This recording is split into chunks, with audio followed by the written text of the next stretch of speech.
Halo. Halo. Sepangalan. Ada besar. Saha, sepangalan. Ma. Sepangalan. Aro kau tinggal ke? Mamung. Ma. Mamung. Cuma pakai lah ke? Cuma pak. Sepangalan kau template aku. Tahu nak kau semua itu kalau beno lah kita pasti diingat apa. Mana cipta ni. Beno pakai kau mar beni siapa kutu rola ya kita diingat. Nah, abang tu ma problem yang lah. Problem tu biar ke? Ma problem saja. Tahu ay mamla no beno Ni mam lalu kutu rola ke? Ni mam lalu. Kutu rola ke semua kau tiang Ni mam lalu seperti. Ay mamla dah. Ay mamla deh ni. Semua tira. Macam mana? Kumanti. Kumati. Kau ambil kumati foto bari ali. Ya kumanti ni kira agar tarah. Anglen ni mam lagi mana les ni ali. Sila sinai nu kumanti ni dan kas kamu potong siapa ni? Mamung pi khas kamu lah. Kas kamu ke bu sampai nyawa. Nanti lah apa dia ni mamung le tak cuba ya aku. Tak nampak dia wasa tu. Ini ampai mamla satu yang ke. Anu lah ni tu sama marupa ke kemba bukti baru lagi kemba itu ni nak pun ha. Ini number anu rimba ya. Kata nunglet macam. Baru agar tarajio ni number yang mana? Ada. Ni mereka sekolah sedih koi. Bunga salah cipta pun ada kena lah. Tanah. Aku bayar. Abu dek bayar why support ke lagi dek kiri ya yang kita sama. Mana lah cipta ni koi. Aku kalau kita cipta ni nak kabu bah. Ni mereka semua ikut mamla sosial media aku kafi ni ya. Ma? Ni mereka semua mereka ikut nama YouTube aku kafi nombah ni ya. Aku nungte kau siapa orang minta. Aku ni mereka semua mereka ikut. Foto orang kau tiada tu ha. Guwahati je foto buin ni. Ma? Guwahati je foto bulahin deklai. Anda. Anda ro kau tiada kesipai kau sambil di mana? Macam department. Anda. Four battalion. Macam Four battalion. tu full sade. 4 battalion. Macam ni battalion sade. 4 battalion CNPF.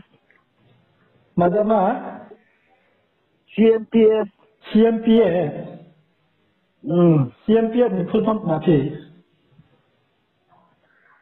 Ma? CMPF ni full form apa? CNPF. Full form sa merang kono. Nuang kau sama kat yang ni tahu lah. Kaya full form sa sarade. CMPF ni full form apa? Full form CNPF LTP. Abo no full form sade ne. LTP ne. Full form sade. Mak meaning kaya abo CMPF ba. Nia LTP mamya. CMPF. Hello. Asam CMPF boleh battalion sa boleh. Ya kau si tahu belum tahu betul jaga tong tahu. Ada India awak tu. Ma? India awak tu.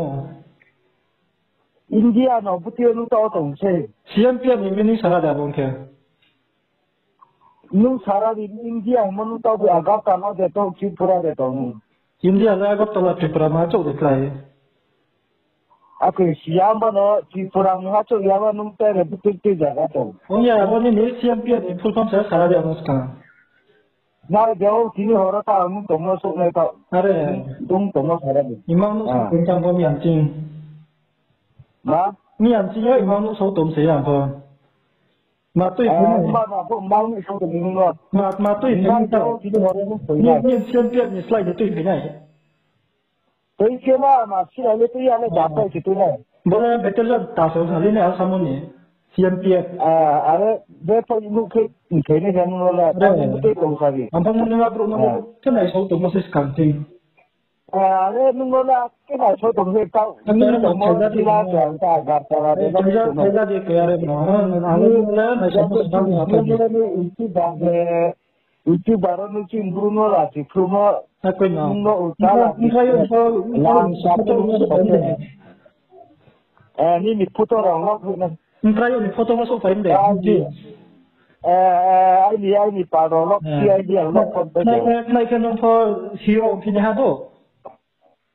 Ini parolog CID yang nak kontak. Itu masalah itu kata ke sarah dek naik kan untuk hero pilih ha. Aku zero de siya, ambat nung tomo jaga sarah dia no. Kena tahu tomo jaga sih ke. Nung tomo jaga nung anu samo ke tahu ansuk ni ngaran nung sio. Are. Wah. Abo nung baik poma lah ini nanti ko. Aku ni video call kau selera nak video call tu kira lah. Video call kau kemiyo. No video call. Kau tahu video call jangan kau WhatsApp on kira ni. Location mal jaga rosale na main nuna untuk face to face itu kau dengan call kira lah. Apa nung sekolah lah kini anu katung tu ke video ni. Kemarin orang kiri WhatsApp number sekali nama ni apa? WhatsApp number panggil lah mobile saya control kau ni. Ada kemarin ni WhatsApp number lekong kiri kau number orang kota online tu call kiri. Apa ke online tu mau? Nuna tahu jaga kahang ke sari na ingko nora dia. Apa online kita mau ke mana? Ada no call kiri kau video call. Kau toro ni ya ni mau ke mobile kamdo ni saya mobile damur mana? Ni langsung kerap aja mau tahu saya dam hamko banyak di mobile phone. Lalu ni mobile bisa orang kena 1 lakh dam saya mobile le. Tanah apa tadi siapa yang saya mobile le bah? Ada 1 lakh online kita le. 1 lakh lem sana hilang kamu. Nung video call le, nung katung ke online kini ke nung anu call kita le. 1 lakh lem sana hilang kamu. 1 lakh le. Si ni lah, kau harus ni lah. Aku ni. Lem sana ni lah. Ale orang 1 lakh orang lewat tu sini tu dia kalau. Presiden berfirman saja 1 lakh mai kami kena ni yang fit naik kue. Musaha ni 1 lakh cara dah no. Apa sih? Mobile le, ai kile larung mobile ta larung mang tu le. Si kai de ku dia lah. Aku yaran nak CMPF 1 lakh ke dah musaha no 1 lakh ni cara dia no sekarang. Nung sana yang saya yang dimak tu. CMPF ni siapa? Nung saya bagi itu bagi toro ngamia. CMPF ni for betul ni you know. Brula ko toro ngamia nu. Nung kamde asani. Nung kamde. Ma dartana ko toro ngamia. Nung kamde toro ngamia. Aku coba bru toro nom pira. Nung kamde ye gingro fin reply. Angles toro ya. Toro ya gingro sama nule. Ma apa angles kamro dong. Gingro. Apa kamro deh? Kau balik sipai officer deh sana tu. Aku ni officer feelings kau sarah dia no. Ni sipai officer feelings sana dia no ko. Oh salah juga. Aku ni officer feelings sana dia ko no. Sarah dia. Ya. Bayar coba call kita. Lang rafua. Bayar coba call kita.